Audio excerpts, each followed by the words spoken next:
Your mother, I should say, passed away long ago.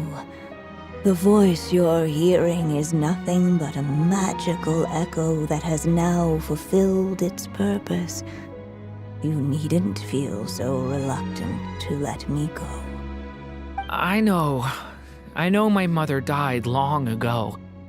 It's just, when you lose your mom too soon, it's hard to tear yourself away from the stories she used to read. I guess it's a silly way of pretending she's still here, by your side. Durin. But after coming to this world and traveling it with my friends, facing all kinds of enemies together, I suddenly realized I couldn't just sit around listening to my mother's stories because I'd found a new purpose in life. Maybe this is just what growing up feels like. With all my new friends waiting, it's time I finally set aside my mother's storybook. I'm ready to grow up now, Mom.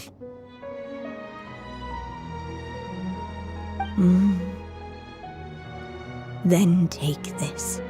A gift I should have given you a long time ago. You've witnessed this story from the very beginning.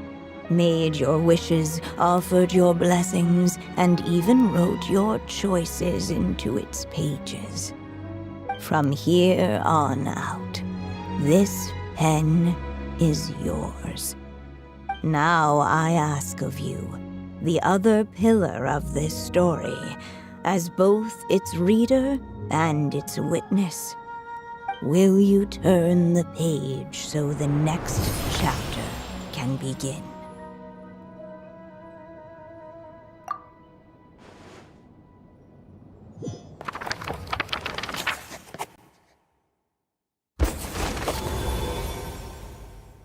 Suddenly, and without warning, the powers of darkness struck. The question was, could the little dragon prevail? Alas, it was here that the story witch's tale had to end. But Durin's tale, on the other hand, had only just begun. Stepping into his mother's memories, he picked up her pen. And so the story that was ending began anew. He had made up his mind to challenge the fate that barred the way ahead.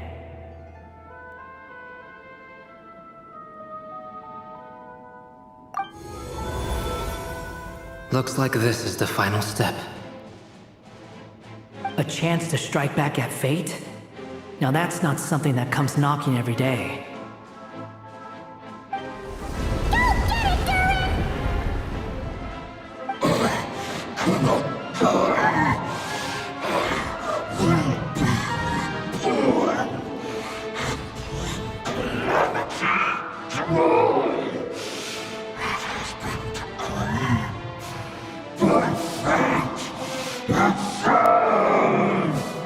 No, that fate no longer defines me. In the end, only my story shall endure. Thank you, Mom. And so it was that Durin defeated the darkness and rewrote his fate. But his story is far from over.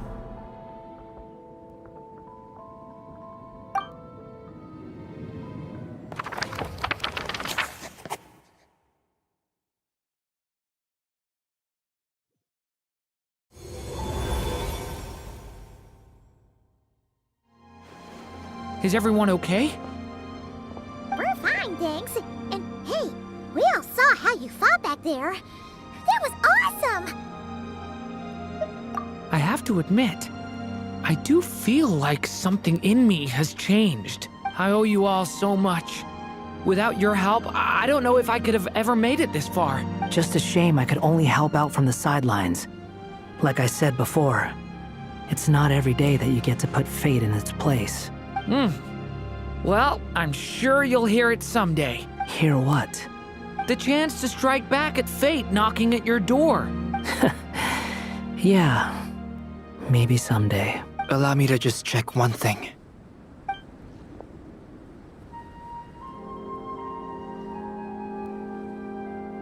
Yes. The abyssal power within you has stabilized again. And those strange symptoms you were experiencing seem to have completely disappeared. Oh, thank goodness! I wonder what it means, though. Aside from the principles of alchemy, what other law of this world governs his being? Look, it all turned out fine, so just leave it at that. Now that this one's out of danger, it's time for me to get out of here. You're leaving so soon? What, don't humans usually throw a party after something like this? A party? Do I look like that kind of guy? Anyway, come find me again next time you're in trouble. That's what friends are for, right? In a way, though, he is right. This is Durin's moment to celebrate, not the time for academic discussions. Hey, I don't blame you for asking. And honestly, I'd be perfectly happy to talk about it. It's just, I wouldn't even know where to start. It's all right. I'm sure we'll get a chance at some point. After all, your story's only just begun. All right then. Traveler and Paimon, we'll part ways here. Given the extraordinary nature of the things we witnessed today, I need to make sure it's all recorded properly. Okay, see ya! So, it's party time next? Huh?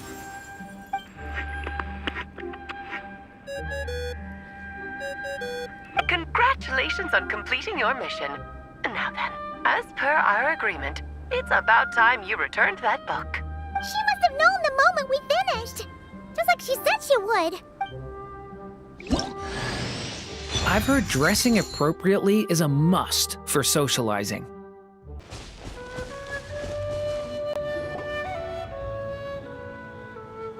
Oh, my writer and witness. It's been quite the journey, hasn't it? You had special plans for the Traveler from the start, didn't you?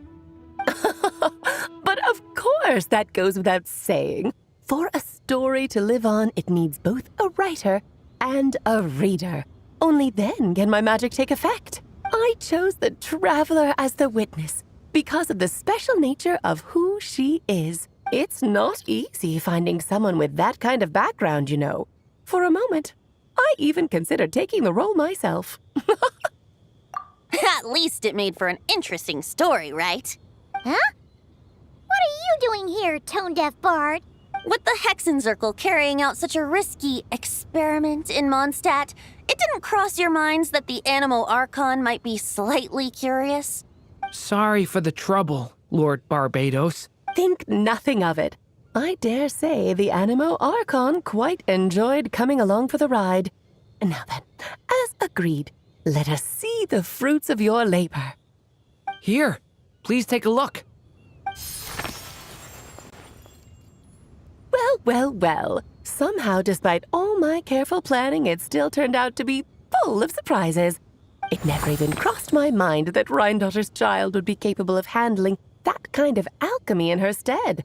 When he asked for help with the materials, oh my, I nearly couldn't believe it. If only the others were here too. We could all celebrate together. I'm right here, you know. The only one who hasn't responded is the one busy stuffing her face over there. Is that you, Barbie? A little late to the party, don't you think? Come here, child. Let me take a closer look at you. All right, Aunt Seer Witch. Here I am.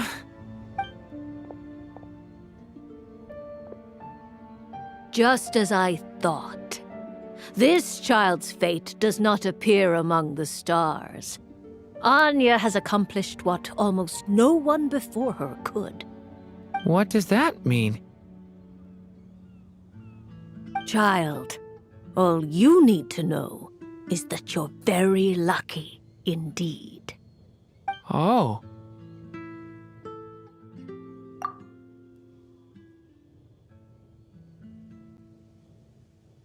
Just like how she was in the story, huh? Tell me, little Durin, what will you do next? I, for one, cannot wait to see how your story unfolds. Well, there's so much I want to do. I'm not even sure where to begin. How about settling your most recent regret?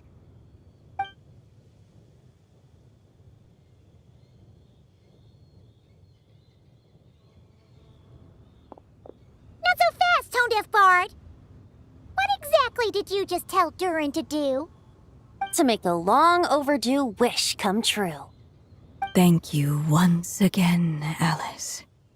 How much time do you have left? I believe these should be my final moments. Just enough time to say goodbye to my dearest friend. This feels like having to say our final goodbyes all over again. I don't like it. Not one bit. I don't know how to respond to that. Strange. You were always such a cheerful figure in my stories. I even dubbed you the Merry Witch, you know. Oh, please. You know full well it was your stories that first taught me what true pain and sadness felt like. Aside from saying goodbye to me, shouldn't you also leave a few words for the child? Since the book will be his to continue, why don't you write him a little parting note? There's no need. His mother already did that long, long ago. All that remains is for me to convey it on her behalf.